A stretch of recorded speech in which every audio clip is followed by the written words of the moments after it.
마가복음 6장 45절부터 52절까지의 말씀입니다. 찾으셨으면 저 한 절 여러분 한 절 이렇게 교독하면서 읽겠습니다.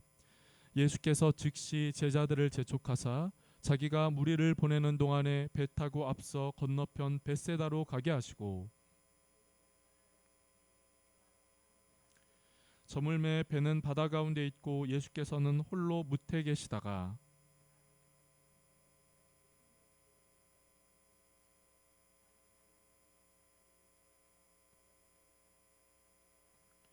제자들이 그가 바다 위로 걸어오심을 보고 유령인가 하여 소리 지르니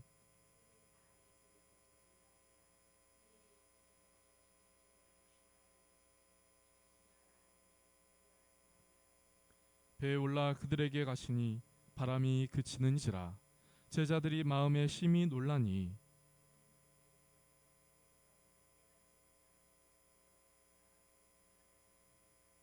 아멘. 옆에 계신 분과 인사하겠습니다. 인사를 기쁜 마음으로 하시면 좋겠습니다. 환영하고 축복합니다. 우리 이렇게 인사하겠습니다. 네, 환영하고 축복합니다. 네, 여러분 어떤 모임에 가서든 앞에 있는 사람이 무엇을 합시다, 어떤 이야기를 할 때면 그에 따라서 하는 사람들의 반응이 되게 다르지요. 앞에 사람이 사회자든 어떤 모임에서 인도자든 무엇을 합시다, 어떻게 하겠습니다 하면 그에 따른 사람들의 반응이 많이 다른 것을 보게 됩니다. 제가 조금 전에요, 여러분 옆에 있는 사람들과 인사합시다 하면 거기에 대해서 큰 소리로 인사하시는 분도 있고요, 작은 소리로 인사하시는 분도 있고요, 적극적으로 인사하시는 분도 있고요, 또 소극적으로 인사하는 분도 있습니다. 그것이 나쁘다 좋다 이것을 이야기를 하려고 하는 것이 아니라 사람은 어떤 것에 대하여 하는 반응이 다 각각 다르다 하는 것을 말하고자 함이지요. 재밌는 이야기를 해도 하면 어떤 사람은 박장대소하며 박수를 치면서 막 크게 웃습니다. 그런데 어떤 사람은 피식 웃지요. 슬픈 이야기를 하면 어떤 사람은 눈물이 또르르 떨어지면서 깊은 공감을 하며 슬퍼하는 반응을 보이는 사람이 있습니다. 그런데 어떤 사람은 겉으로는, 적어도 겉으로는 표현을 적게 하는 사람들이 있지요. 무덤덤한 사람이 있습니다. 때로는 어떤 이야기를 할 때 너무 현실적인 이야기만 하는 사람들도 있지요. 그래서 요즘에는 그런 모임이나 어떤 사람들과의 그 그룹에서 그런 각각의 반응을 보이면서 너는 어떤 사람이군요, 당신은 이런 성향의 사람이군요, 당신은 I군요, F군요, T군요, 이렇게 이야기를 하는 사람들이 있습니다. 그만큼 우리 각각은 다 다른 반응을 갖고 있다라는 말이지요. 어떤 것이 좋다 틀리다가 아닙니다. 우리 각각은 다 반응을, 제각각의 반응의 성향을 갖고 있다 하는 겁니다. 오늘 본문은 예수님이 오실 때의 그 모습에 대하여 제자들의 반응을 보이고 있습니다. 그 제자들의 반응이란 크게 놀랐어요. 크게 놀랍니다. 예수님을 향하여 유령이다, 무섭다, 공포스럽다, 크게 놀라며 이렇게 반응하지요. 왜 제자들은 이렇게 반응을 했을까요? 그리고 이런 제자들의 반응의 그 마음에는 어떤 것이 있길래 제자들은 이렇게 반응했을까요? 예수님은 이들을 향하여 어떻게 말씀을 하셨을까요? 저는 오늘 이 말씀을 함께 여러분과 나누고자 합니다. 여러분 한번 따라해 보실까요? 어떤 반응? 그렇죠. 지금도 각각의 반응이 다 다르지요. 저는 어떤 반응? 물음표로 함께 말씀을 나누고 싶습니다. 지난주 그리고 오늘 본문의 이전에는 우리가 잘 아는 오병이어의 사건들이 있었지요. 오병이어의 사건 이후 예수님은 무리를 보내십니다. 거기에는 최소 5천 명이라고 말씀을 나누었지요. 그 무리들을 보내시고 한편으로는 제자들로 하여금 배 타고 벳세다로 보내십니다. 그리고 예수님은 무리를 보내시고 제자들을 보내신 이후에 홀로 산에 기도하러 가시지요. 홀로 산에 기도하러 가십니다. 그런데 예수님이 그렇게 기도하러 가셨을 때 무리들은 무리들이야 자신의 집으로 각각 돌아갔겠지만 배를 타고 보낸 이 제자들이 배를 타고 이 바다 갈릴리 호수 이곳을 지나가고 있을 때 예기치 않은 풍랑이 이 제자들이 탄 배에 철썩 이렇게 불어닥친 것이지요. 제자들은 배를 타고 제자들은 바다 가운데서 배를 타고 힘겹게 노젓고 있었습니다. 그런데 여러분, 예수님이 어디로 가셨다고요? 산으로 기도하러 가셨다고 했지요. 제자들이 힘겹게 노를 젓고 있던 바로 그때 예수님은 기도하신 이후 무태에 계셨습니다. 그리고 예수님은 그런 제자들을 보시지요. 오늘 본문의 48절 말씀을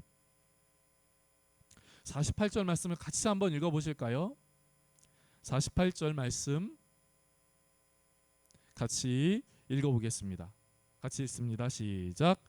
바람이 거스름으로 제자들이 힘겹게 노 젓는 것을 보시고 밤 사경쯤에 바다 위로 걸어서 그들에게 오사 지나가려고 하시매.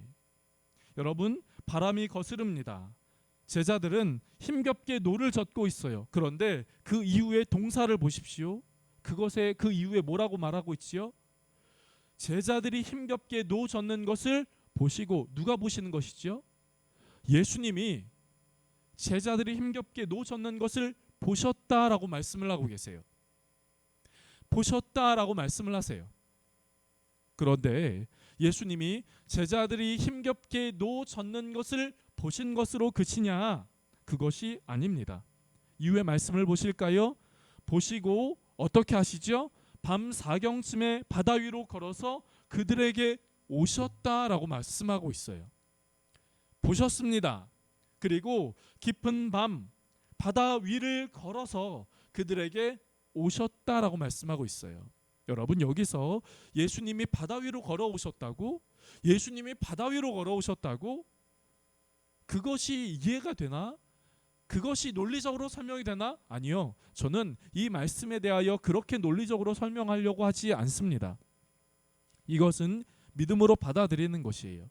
그렇다면 예수님이 바다 위로 걸어오셨다. 여러분, 왜 오셨을까요? 예수님이 제자들에게 왜 오셨겠습니까? 제자들이 힘겹게 노 젓는 것을 보시고 제자들에게 오신 것이지요. 여러분, 예수님이 오십니다. 예수님이 제자들에게 오셨어요. 힘겹게. 바람이 막 불고 그 바람으로 인하여 파도가 치고 그 파도로 인하여 배에 철썩철썩 치면서 물이 들어오는 그 순간 위급하고 다급하고 때로는 공포스럽고, 아니 나는 그래도 어부인데 이렇게 했는데도 안 될 것 같은 그런 위기감이 들은 바로 그 순간, 그런 공포에 질린 제자들의 모습을 보면서 예수님은 그 모습을 보시고 제자들에게 오셨다는 것이에요. 여러분, 예전에 어떤 분이 이런 이야기를 하셨어요. 저도 설교 중에 몇 번 이야기를 했는데요. 어떤 분이 사람들에게 이렇게 이야기를 물어봤대요. 누구누구씨, 당신은 사는 것이 재밌습니까? 그랬더니 힘들지요. 어렵지요. 사는 것 힘들지요. 이렇게 이야기를 했다는 거예요.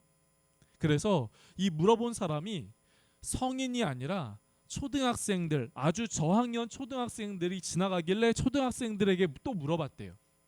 누구누구야, 사는 게 어떠니? 사는 게 즐겁니?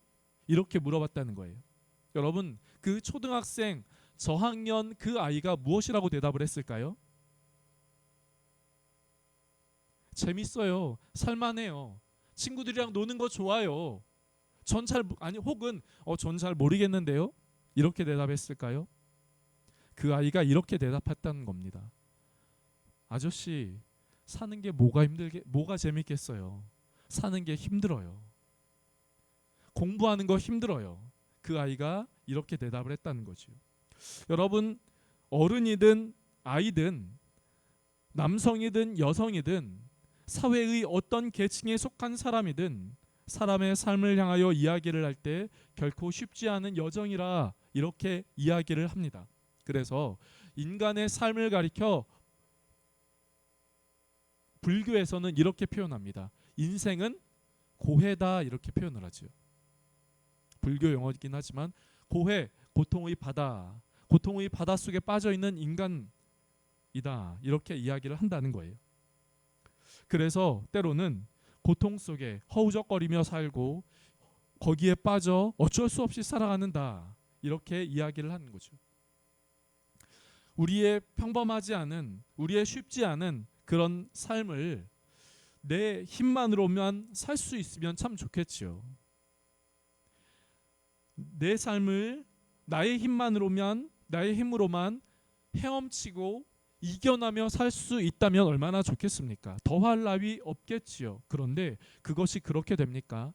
때론 내 삶 가운데 찾아오는 여러 가지 일들이 내 삶의 수준과 내 삶이 내가 해결할 수 있는 범위를 넘어서 나에게 찾아올 때가 많이 있지요. 그런데 그것이 나만 그렇습니까? 여러분만 그런가요? 아니요. 인간의 역사는 계속 그렇게 이어져 왔습니다. 큰 틀에서요. 인간의 역사는요. 전쟁의 역사라고 이야기를 해요. 또 어떤 분은요. 인간의 역사는 먹고 마심의 역사, 배고픔의 역사, 기근의 역사라고 이야기를 합니다. 왜요? 먹고 마시려고요. 더 배부르려고요. 상대방의 것을 약탈하고요. 또 상대방 고대에는 전쟁하고요. 빼앗고요. 그 나라를 우리의 속국으로 삼고요. 그래서 속국으로 삼은 그 나라의 결과물들 열매를 가져가고요. 문명은 발전했지요. 기술은 발전했습니다. 의학은 발전했어요. 그래서 과거에는 상상할 수도 없는 일들이 일어났습니다. 여러분 그거 아세요? 조선시대는요. 그 조선시대 사람들의 평균 키가 145에서 150 사이였다고 합니다. 요즘에는 평균 키가 몇이죠? 몇인가요? 170 몇 정도 되지요. 조선시대 그 사람들의 수명이요. 45세에서 50세 정도 됐다 그래요. 지금은 평균 수명이 80 몇 세 이렇게 됩니다. 과거보다 많은 것으로 발전했습니다. 문명이 발달했어요. 그런데 한편으론 과거보다 더 많은 질병이 우리에게 찾아옵니다. 육체적인 질병, 마음의 질병 그런 것들이 찾아오지요. 제가 오늘 아침에 우연히 네이버에서 어떤 잠깐 글을 보는데 그 글의 제목이 이런 것이었어요. 차라리 과거였으면은 행복하지 않았을까? 이렇게요. 과거에 우리로 하여금 만족할 만하고 행복할 만한 그런 일들이 더 있지 않았나? 그 글쓴이는 그렇게 이야기를 하더라는 것이죠. 인간의 역사는 전쟁의 역사, 빈곤과 기근의 역사입니다. 그리고 기술이 발달하고 문명이 발달하여도 안타깝게도 전쟁은 끊이지 않고 계속 이어져 오고 있고 또 우리나라 지구 반대편에서는 우리가 잘 알지 못하는 그곳에서는 빈곤과 기근이 여전히 해결되지 않고요. 사회적으로 혼란은 여전한 모습을 우리는 보게 됩니다. 아니, 지난 한 주간 이 땅에서도 그런 일들이 혼란이 있지 않았습니까? 역사는 반복된다고 이야기를 합니다. 맞습니다. 그런데 여러분 그 말인즉슨 인간의 반복되는 역사의 그 굴레 속에서 닥쳐오는 삶의 문제와 어려움들을 스스로 해결할 수 없다라는 것을 우리에게 말씀해주고 있는 것이죠. 50년 전, 100년 전, 1000년 전 일어났던 그 일들이 우리에게 똑같이 일어난다고 합니다. 역사는 반복된다고 이야기를 하니까요. 그렇다면 반복되고 또 찾아온다면 그것은 해결되지 못한 채 인간은 그것을 해결할 수 없어서 그 문제는 우리에게 똑같이 찾아온다라고 하는 말로 우리는 받아들일 수 있겠지요. 여러분, 그래서 인간은 인간의 문제를 해결할 수 있는 능력이 적어서, 해결할 수 있는 것이 없어서 하나님은 그 인간을 보셨어요. 폭풍 속에 있는 제자들, 풍랑 속에 있는 제자들, 위급함과 다급함 속에 있는 제자들, 두려움 속에 있는 그 제자들을 보시고 오셨던 것처럼 우리 주님은 이 땅 가운데 있는 삶의 반복되는 그 문제로 인하여 고통스러워하고 힘들어하는 그 인간을 보시고 인간에게 찾아오시고 다가오셨다는 것이에요. 사랑하는 성도 여러분, 우리는 지금 대림절을 보내고 있습니다. 대림절이란 무엇입니까? 아기 예수님이 이 땅 가운데 오신 그 순간, 그 순간을 기다리는 절기예요.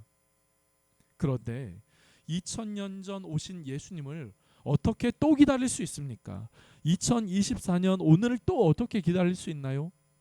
여러분, 오늘 우리에게 대림절, 오늘 또 우리에게 대림절이 있다는 것은 과거에 이미 오셨지만 다시 한번 우리의 마음 가운데 찾아오시고 우리의 마음 가운데 예수님이 오신 의미를 다시 한번 주시며 또 언젠가는 이 땅 가운데 다시 오실 주님을 기다리라 하는 그 마음을 가지라고 우리에게 대림절을 주시는 것이지요. 대림절을 그래서 보내는 것입니다. 여러분, 오늘 본문의 제자들이 그렇게 자신들에게 찾아온 예수님을 향하여 예수님 정말 반갑습니다. 환영합니다. 우리를 도와주러 주님이 오셨군요.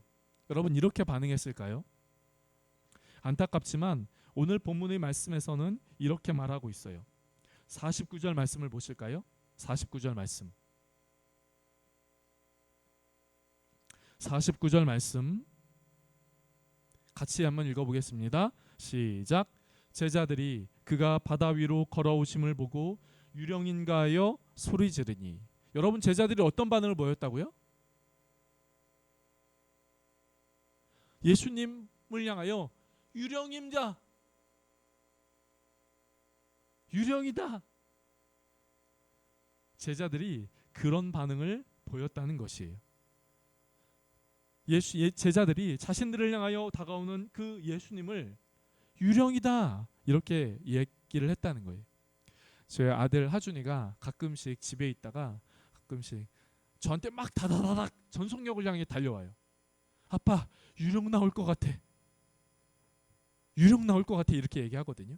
그런데 알고 보니 그 유령이란, 하준이가 유령 나올 것 같아 하는 그 유령이란 무엇의 그림자이거나 또 옆집의 불빛이거나 이런 아주 작은 것이죠. 어른들이 봤을 때는 아주 작은 것이요. 여러분, 제자들이 예수님을 향하여 유령이다 이렇게 이야기를 합니다. 무서워해요. 예수님이 오신 것을 무서워해요. 우리는 성경의 말씀을 알고 있기에 그 유령이 아니라, 그것이 유령이 아니라 예수님이잖아. 예수님이 물 위로 건너서 당신들에게 온 거잖아. 우리는 이렇게 알고 있지만 여러분, 예수님이 우리의 삶 가운데 다가오시는 것을 향하여 우리는 때로는 제자들처럼 혹은 반갑게 받아들이지 못하는 그런 반응을 보이는 것은 아닌가요? 예수님이 오실 때 그 반응이 무덤덤,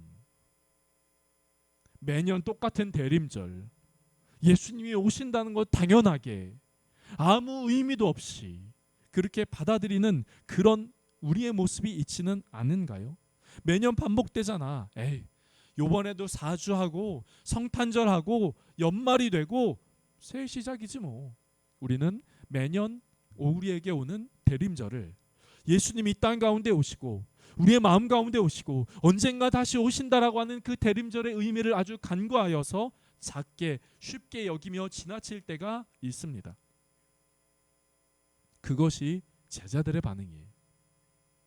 그것이 제자들의 모습입니다.